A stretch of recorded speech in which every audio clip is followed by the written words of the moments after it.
আসার আগে কেউ না জানলো পিঁপড়া জানেন। এবার বলেন পিঁপড়া থাকে কোথায়, পিঁপড়ার বাড়ি কোথায়, বিল্ডিং এ নাকি মাটিতে? তো বৃষ্টি পড়লে তো মাটিতে তার ঘর সব শেষ, সে তার আপনার মতো পানি ডিঙ্গায় ডিঙ্গায় হাঁটতে পারবে না। যখন মৌসুমটা বর্ষার হওয়ার টাইম হয় তখন পিঁপড়াদেরকে দেখবেন গর্তের ভিতরে খাবার মজুদ করে। খাবার কি করে একটু সবাই বলি, খাবার কি করে? আমরা খাবার মজুদ করলে ফ্রিজ ছাড়া রাখা যায় না। অনেক সময় ফ্রিজে তো খাবার নষ্ট হয়ে যায়। এবার ফিফটারে যাই জিজ্ঞেস করেন তোদের ঘরের ভিতর কোনো ফ্রিজ আছে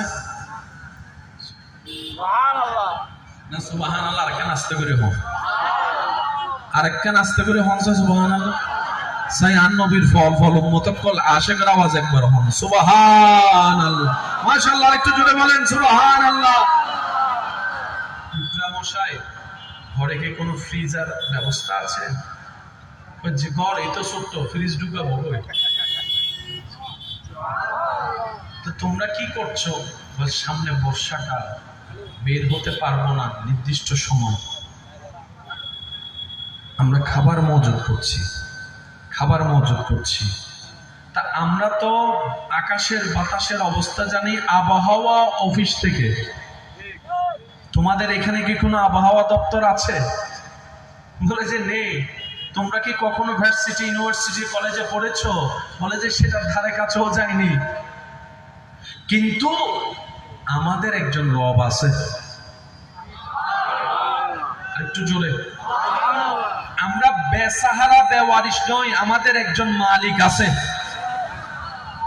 আমাদের একজন রাজ্জাক আছে, আমাদের একজন ওয়াকিল আছে, আমাদের একজন আজিজ আছে। ওই আল্লাহর উপর আমাদের ভরসা, তো সেজন্য আমাদের আর কালকের নিয়ে টেনশন করতে হয় না। যখন যা আমাদের জন্য কল্যাণের, তিনি আমাদেরকে দিয়ে দয়া করে সেটাই করিয়ে নেন। সুবহানাল্লাহ। এটা হলো ইয়াকিনের পাওয়ার, বর্ষার পাওয়ার। আর এটা করতে কোনো ফর্ম ফিল আপ করতে হবে? বলেন না, ফর্ম ফিল আপ করতে। আমার যুবক ভাইরা একটু খেয়াল করবেন, আমার আর বেশিক্ষণ নষ্ট করবো না সময় আপনাদের। বর্তমান বিজ্ঞান সাইকোলজিক্যাল সাবজেক্ট আমাদেরকে জানাই দিচ্ছে যে মন থেকে, ব্রেন থেকে যেটাই বিশ্বাস করবে তার সাথে সেটাই ঘটে। যুবকরা কথা বলে না তো, আর একটু জোরে বলেন না। যে মন থেকে, ব্রেন থেকে যেটাই ভালো করে বিশ্বাস করে চাইবে তার সাথে তেমনই করবে। এবার সত্যি করে একটু কথা বলেন তো,